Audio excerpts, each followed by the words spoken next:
Bueno, bienvenidos a la segunda parte de esta serie de videos sobre el lenguaje en la historia.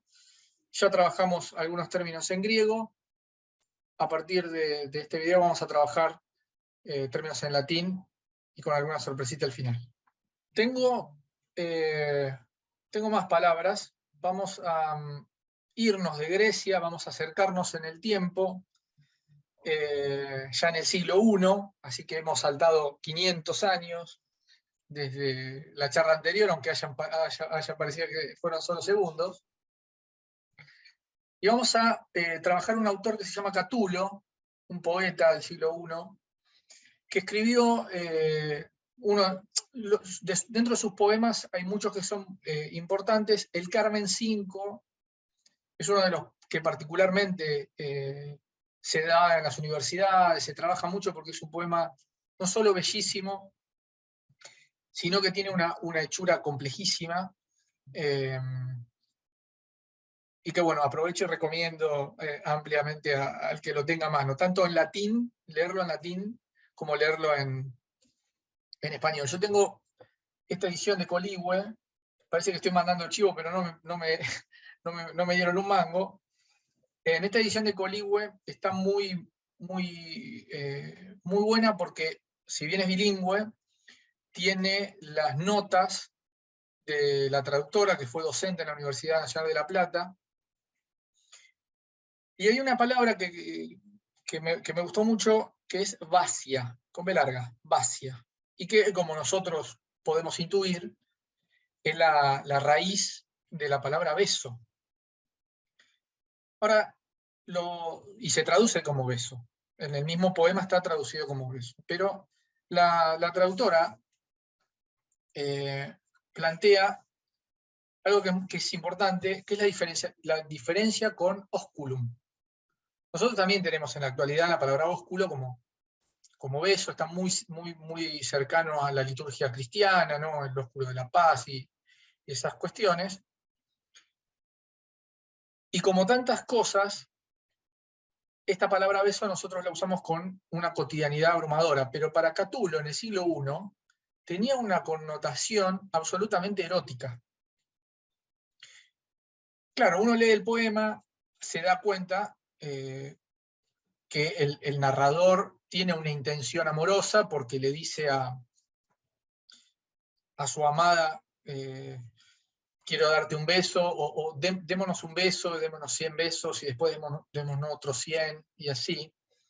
Y uno intuye que hay una intención romántica y amorosa.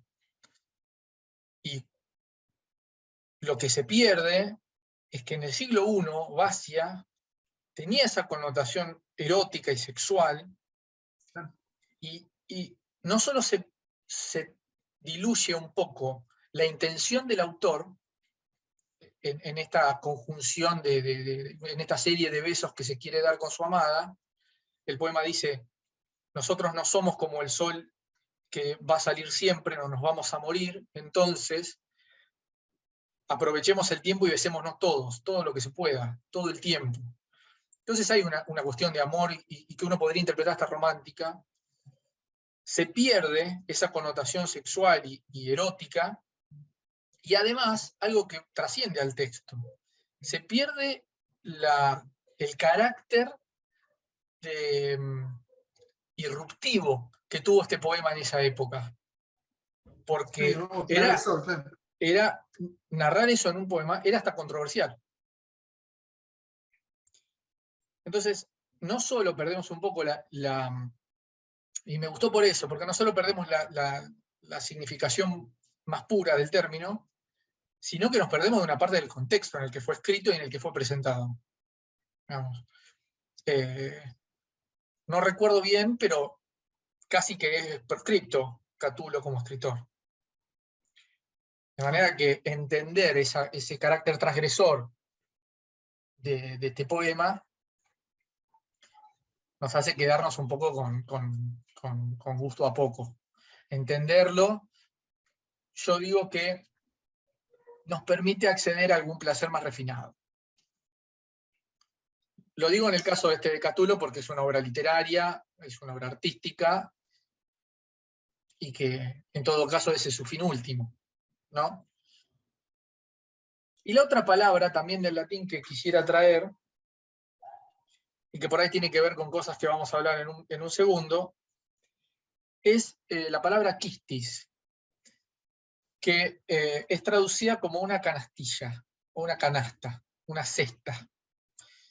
Cuando uno busca en los diccionarios de latín y se adentra un poco en el significado, esta canastilla tenía una implicancia, era una cesta que se utilizaba para los sacrificios.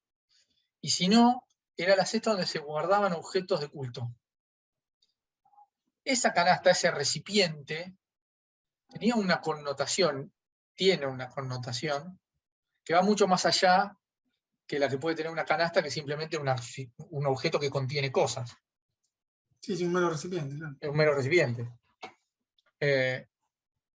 Y que si nosotros no tuviéramos la fortuna de acceder a una edición bilingüe o a una traducción de alguien un poco menos honesto que Lía Galán, la profesora Lía Galán, nos perderíamos por completo el significado y la búsqueda del autor al elegir esa y no otra palabra.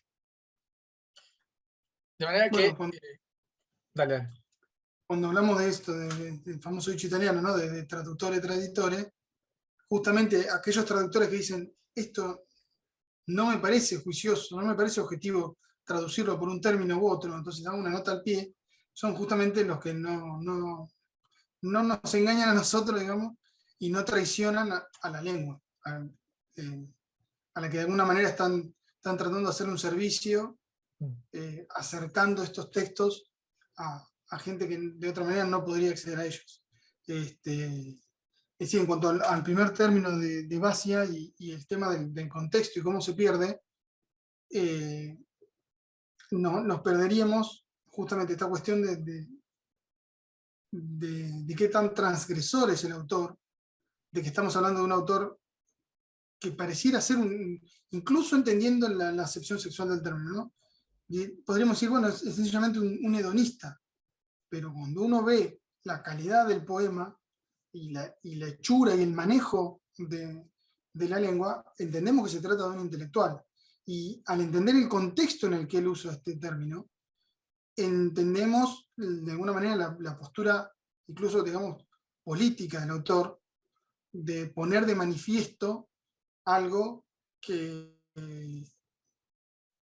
de alguna manera en la sociedad de la época quizás se mantenía como una suerte de secreto a voces, ¿no? Una especie de, llamémoslo, puritanismo, de condenar al autor que habla de algo que todos hacen en última instancia, pero de lo que nadie habla. Y ahí hay un juicio de valor de parte del autor acerca de que el hecho de no hablar del tema va en desmedro de la propia cultura, ¿no? De la propia civilización. Y incluso si quisiéramos traducirlo haciendo, ahora vamos a ir con el tema de las canastillas, ¿no? Si quisiéramos traducirlo por un beso apasionado, pero el concepto es el de una situación íntima entre dos personas. No es una persona efectuando una acción sobre otra. Es un momento de relación íntima. Entonces, ese ir y venir, digamos, esa interacción, ese momento en el que juntos realizan la actividad erótica, digamos, no se puede traducir por un solo término, e incluso si se quisiera hacer, perdería, el texto perdería totalmente el ritmo y la función que tiene que tener. Bueno, entonces tenemos que entender que sencillamente no se puede traducir. Exacto. Eso que vos decís del ritmo es fundamental porque son poemas que tienen necesariamente una métrica y una musicalidad inclusive. Y aparte, al traducirlo que yo en prosa, se pierde, nosotros perderíamos la capacidad, si no fuera por las aclaraciones del traductor, de interpretar la capacidad intelectual y discursiva del poeta. Sí, porque bueno. lo entenderíamos como un mero texto y ya. Y no entenderíamos la capacidad de manejo que tiene del idioma para hacer el poema tan sofisticado como lo hizo. Entonces, inevitablemente, no lo podemos abarcar, porque nosotros no manejamos ese concepto. Entonces, nos lo van a tener que explicar. Sí, Y muchas veces se utiliza, cuando se habla del Carmen 5, muchas veces se habla de que lo que manifiesta en su totalidad es el Carpe Diem. claro, Y claro. que esa iteración en los besos que plantea el autor, dice, bueno, si nos vamos a morir, esto es lo importante, esto es lo que tenemos que hacer muchas veces. Lo que se pierde en ese análisis del Carpe Diem es que Horacio lo escribió un siglo después que Catulo. Claro. Catulo habla del Carpe Diem antes de que existiera esa fórmula, digamos, o al menos existiera la forma en la que nos llegó a nosotros, porque las odas de Horacio son del siglo siguiente, si mal no Bueno, recuerdo. pero vos fíjate que lo que nosotros podemos, volviendo al tema este de que tenemos que poder comparar fuentes con otras, lo que estamos viendo ahí son manifestaciones artísticas de lo que es la crisis ideológica de la cultura romana. Porque al entender ellos, perdón, al entender ellos que existe solo el hoy y pertenecer a una casta política que no tiene privaciones, de alguna manera sucumben al hedonismo como forma de vida, pero se dan cuenta que de alguna manera está vacío de contenido. Entonces, esta crisis, esta denuncia, que empieza quizá por los poetas, termina siendo una advertencia acerca de una crisis, llamémoslo existencial, de toda la cultura romana. Entonces, ese es el otro contexto que nosotros tenemos que entender. Que el autor, llamémoslo, como síntoma de la época. Y esa es la información historiográfica que nosotros tenemos que poder rescatar. Que de otra manera no podríamos, nos quedaríamos sencillamente con esta idea de un mero poema, ¿no? Igual. Bien, por último, por lo menos en lo que respecta al latín, me topé con el término otium et negotium. Y me gustó, como pequeña apostilla o nota al pie, traer el significado original que estas palabras tienen. Y otium, que es la que le da raíz a la palabra ocio, simplemente iba dirigido al descanso. No tenía que ver con... Hoy por ahí tiene una connotación negativa, ¿no? Alguien que tiene tiempo ocioso es que, no sé, que no, Sí, que lo no, desperdicia, que no no es, tiene nada claro, productivo. que no hace nada productivo. Y bueno, en latín, por oposición, estaba lo que negaba el descanso, que era el trabajo, ¿no? El negotium. Sí, sí. Hoy, Sí, digamos, claramente distinta el peso, ¿no? Que tienen las palabras. y se entiende la prioridad que se le daba a cada uno digámoslo, de los aspectos o de los estadios del día a día. En latín, el negocio, el tiempo del trabajo, es el tiempo en el que no estoy pudiendo descansar y realizar mis propias actividades o aquello que a mí me interese. Terminado ese tiempo, habiéndome asegurado la subsistencia, digamos,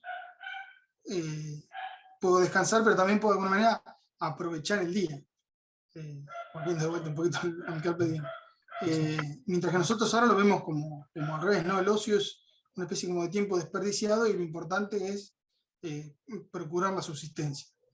Y en realidad el ser humano en su actividad más plena empieza una vez asegurada su subsistencia. El resto es algo que en realidad todos los animales realizan. Esto de procurar la subsistencia. Por supuesto no lo hacen trabajando, pero los romanos entendían eso. Más allá de cuál sea la tarea y la remuneración o el salario, lo que vos te estás procurando es la subsistencia. El resto del tiempo es tuyo.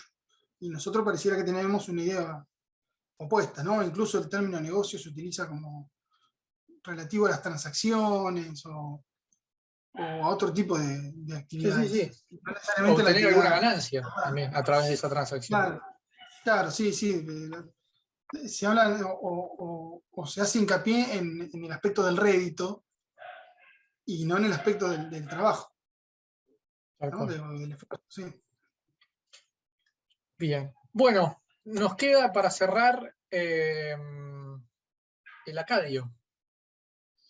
Yo traje un caso que es similar, pero también un poco opuesto a todas estas palabras de las que estuvimos hablando, que son dos términos que se encuentran en el poema de Gilgamesh, que son Puku y Meku, que son los atributos del rey de la ciudad-estado en la época de los acadios, y que en distintas ilustraciones de la época se representan como una varilla y un círculo. Y más allá de que se interpreta que son atributos de poder del monarca y que tienen un montón de implicancia y de significancia en el poema de Gilgamesh, no se ha logrado hasta ahora traducirlo porque no tenemos evidencia de qué eran exactamente. Algunos creen que puede tratarse sencillamente de un arco y flecha. Otros creen que es, por distinto uso que se le da en el texto, quizás un tambor y una baqueta, pero otros sostienen que puede haber sido sencillamente una cinta circular y una varilla que se usaban para jugar, o una esfera, tal vez de madera, y un bastón, que también se utilizaban en algún juego de aquella época. No tenemos evidencia de qué eran el Puku y el Meku, pero sí tenemos evidencia de que eran esto, ¿no? Se utilizaban como los atributos del monarca. Entonces, ciertas expresiones que se utilizan en distintos puntos del poema, acerca de cómo Gilgamesh, digamos, fustiga con su puku a los jóvenes de la ciudad, que significa en realidad que los está conscribiendo, digamos, que los obliga a formar parte de una tropa armada, o acerca de cómo Enkidu se sacrifica y viaja a los infiernos, es decir, sí, se sacrifica o muere para recuperar el puku y el meku de Gilgamesh, que entendemos que en realidad es el sacrificio de su amigo por restituirle a él el trono. Es esa de eso trata la metáfora. Pero los objetos físicos, hasta la fecha, los sumerólogos no han logrado establecer con exactitud y sin entrar en discusiones internas entre ellos exactamente qué eran. Así que los traje a colación por ser dos palabras que son intraducibles, pero que aún así en los textos en los que figuran nosotros entendemos el uso que se les da. Pero bueno, siempre, como siempre decimos, ¿no? Con la ayuda del traductor que nos explica todo este contexto. Claro, yo tengo una edición del año 80 de la Biblioteca Borges que tiene el texto de Gilgamesh y lo traduce como tambor y no hacen ninguna aclaración. ¿No? Entonces parecería ser que Gilgamesh caminaba por Uruk simplemente golpeando y llamando como un instrumento no musical, pero sí de alarma por lo menos, o alguna cuestión, y que quizá se puede entrever que, que manifiesta cierta autoridad de quien ejecuta el uso, pero no necesariamente que el atributo es regio. Claro, Sí de autoridad. Y no es lo mismo, se pierde un matiz. Claro. Se Sí, pierde un porque matiz. no es el ruido del tambor el que obliga a los jóvenes a seguir las órdenes de Gilgamesh, sino que es el hecho de que él es el rey. Exacto. Y justamente lo que denuncia el poema es que él se está transformando en un rey despótico, porque está haciendo un uso, llamémoslo, abusivo de sus atributos reales, es decir, de su potestad como líder. Así que sí, es indistinguible el elemento y la metáfora. No hay un momento en el que se pueda hablar de estos elementos y no se esté hablando también de la autoridad real de Gilgamesh. Bien, excelente. Bueno, creo que hemos cubierto todas las palabras que teníamos ahí dando vueltas. Me parece que es un tema que es, no voy a decir inabarcable, pero es apasionante y que nos llevaría muchísimo más tiempo seguir hablando porque hay muchos más casos, muchos ejemplos, que podríamos sumergirnos un poco más en los textos también. porque hacen de la investigación histórica algo aún más fascinante. No solamente es cómo ocurrieron los hechos, sino cómo se cuentan, cómo se narran. Y eso implica también cómo se interpretaron. Tal vez en exacto. alguna otra charla hemos hablado de la profundidad intelectual de ciertas civilizaciones que quizás no tenían tantos avances tecnológicos como otras de épocas similares. Por eso hablo yo de distintos mundos o de distintas culturas, ¿no? El hecho de poder interpretar a través de la evidencia historiográfica que podamos obtener justamente esto, la visión que cada cultura tuvo de sí mismo, o de sí misma, que cada pueblo tuvo de sí mismo en su época, en su tiempo y en su espacio, nos permite entender la profundidad y la complejidad cultural de montones de estas civilizaciones, ¿no? Así es. Bueno, espero que lo hayan disfrutado tanto como nosotros. Yo creo que me quedaría hablando de esto mucho más tiempo porque es algo que me apasiona. Pero bueno, yo diría que hasta acá llegamos por hoy. Probablemente nos estemos viendo pronto con más contenido. Revisen la biblioteca de videos que tenemos ahí unas cuantas cosas. Si les gusta, denle like, suscríbanse, compártanlo con amigos. Si quieren que hablemos de alguna palabra, de algún hecho histórico, de alguna narración histórica, escríbanos, déjenos comentarios. Pueden insultarnos en latín si así lo prefieren. Vamos a saber responder. En Sabremos algunos responder. casos. También los agradecimientos. Creo que es todo por hoy. Fran, te agradezco como siempre y nos vemos pronto. Hasta la próxima. Adiós.